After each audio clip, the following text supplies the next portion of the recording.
আলহামদুলিল্লাহ। মনে মনে জিকির বলতে সালামত জিকির। আর জিকির তো মনে মনে হয় না, মনে মনে কোনো জিকির হয় না। জিকির হবে হয় আওয়াজ করে সশব্দে অথবা নিঃশব্দে, মানে কোনোটার আওয়াজ হবে কোনোটার আওয়াজ হবে না। কিন্তু একেবারে মনে মনে, মানে যেটার উচ্চারণে হচ্ছে না, জিহ্বায় কোনো উচ্চারণ হচ্ছে না, বা নিজের আওয়াজ নিজে শুনতেছে না, বুঝতেছে না, মুখও বন্ধ জিহ্বাও বন্ধ, আর ভিতরে জিকির চলবে, এইরকম জিকিরের অস্তিত্ব ইসলামে নাই। নবী সাল্লাল্লাহু আলাইহি ওয়াসাল্লাম সাহাবায়ে কেরাম কখনো এরকম মুখ বন্ধ করে রাখছেন, জিহ্বা বন্ধ করে রাখছেন আর ভিতরে জিকির চলতে আছে?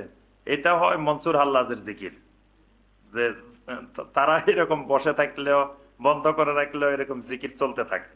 তো জিকির এরকম মনে মনে হবে না। আমরা যে নবী সাল্লাল্লাহু আলাইহি ওয়াসাল্লামের তরিকা জিকিরের কথা বললাম, এই জিকির গুলো জিহ্বা দিয়ে মুখ দিয়ে উচ্চারণ করতে হয়।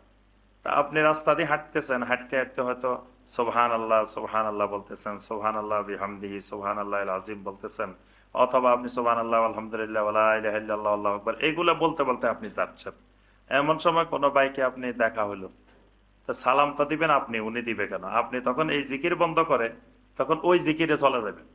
কোন মুসলিম ভাইকে দেখবেন, আসসালামু আলাইকুম ওয়া রাহমাতুল্লাহ বলে সালাম দিবেন, এটাও আল্লাহর জিকির। কারণ এখানে আসসালামু আলাইকুম ওয়া রাহমাতুল্লাহ, রহমতুল্লাহ মানে আল্লাহর রহমত, এখানে আল্লাহর জিকির হচ্ছে না? আবার একজনের জন্য দোয়া করছেন একজন মুসলিমের জন্য, এগুলোই তো আল্লাহর জিকির। তো আপনি এই জিকির করে নিলেন, অথবা কেউ আপনাকে সালাম দিল আসসালামু আলাইকুম, আপনি বললেন যে ওয়ালাইকুম আসসালাম ওয়া রাহমাতুল্লাহি ওয়া বারাকাত, এটাও আল্লাহর জিকির। আবার আপনি আগের জিকিরে ফিরে যাবেন সুবহানাল্লাহ আলহামদুলিল্লাহ থেকে, কোনো অসুবিধা নেই। তাহলে জিকির সালামের ক্ষেত্রে কোনো প্রতিবন্ধকতা সৃষ্টি করবে না।